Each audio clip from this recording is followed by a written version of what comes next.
'Tis a blessed night to be sharing fowl and ale with you fine gentlemen. Iwan, it's good to reminisce with old friends. Why are you talking like that? Have you had a chance to feed a centaur? Wouldn't you? Well, that was delicious. Are you okay? Well, now what?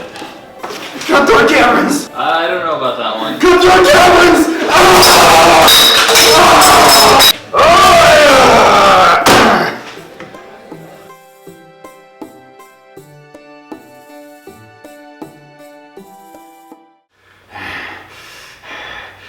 It's dark in here. What happened? I don't know. Hold on, I got something. Cutthroat Caverns is a 3 to 6 player semi-cooperative game where a group of adventurers go into the darkness of a cavern to brave the monsters that might lie inside. All of the treasure and fame can be yours and yours alone. But remember, without teamwork, you will never survive. And without betrayal, you will never win.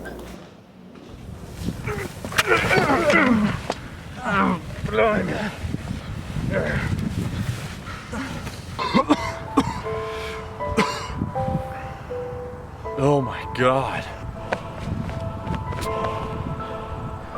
Is that A reverse centaur!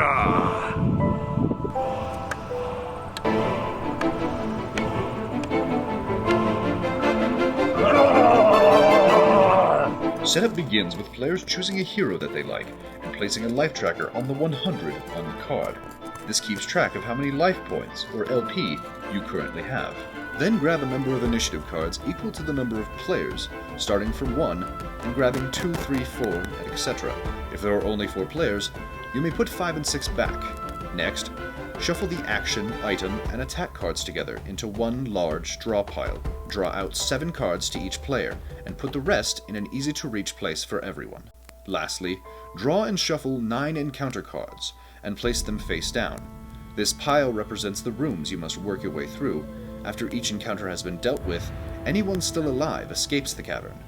The player with the most prestige at the end of the dungeon that is still surviving is considered the victor, and gets to boast of his victory at the next tavern gathering.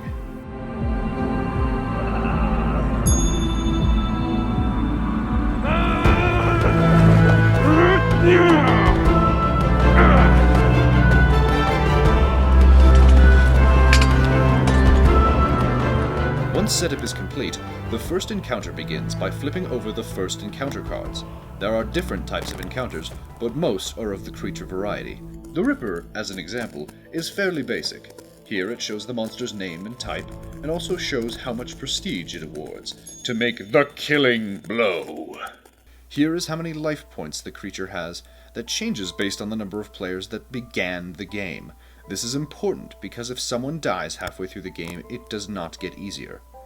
Right underneath the life points is which player the monster attacks and for how many life points. Finally, here is the monster's special ability. These can range from something as simple as making you discard a card, to something as nefarious as gaining life from every other attack the adventurers throw at it. There are 4 different types of cards adventurers have to concern themselves with: initiative, attack, actions, and item cards. Initiative cards are drawn anew every turn and give everyone the order in which everyone acts. During an encounter, these are drawn by the players and kept secret, so you know when you're attacking, but not when your comrades might be. This is important, since only the player who makes the killing blow on a creature gets any prestige from it, so you must plan your action around when you will be acting in a given turn. Next is the attack cards, and show different numbers indicating how much damage each card does, and any special effects it might have additionally. Action cards can be played at most times, and do whatever the card says. This can range from critical miss, that causes someone's attack to miss, or my hero, that redirects damage aimed at you to another player. Lastly is item cards, and these are one-use cards that are kept next to your play area face up, so everyone knows what items you may have on you. Most item cards are potions that give you benefits right after an encounter is revealed, but before the actual fighting starts.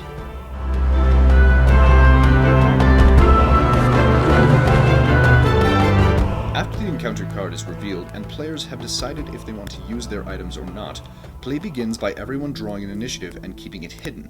Then, each player must put down one attack card face down in front of them. After everyone has set their attack cards, everyone in turn reveals their attack cards, starting with the player with initiative 1 and resolving its effects. The monster's life points are reduced and checked to make sure it did not receive the killing blow. If the creature is alive, play continues until everyone has revealed their attacks. After everyone has had a chance to act, the creature gets a chance to attack, and attacks players based on their initiative, or a special attack if they have one. Finally, players turn in their initiative cards, shuffle, and redraw, changing their initiative. Then they draw a single card from the center pile, never exceeding 7 cards. This continues until the creature is defeated, or every player is dead. The game is finished when the last encounter card is defeated. Any players still alive count the prestige they've acquired throughout the game. The player with the most prestige is considered the victor. If a tie is determined, one more encounter emerges from the dungeon and attacks the remaining players. Encounters continue until a single player has more prestige than anyone else.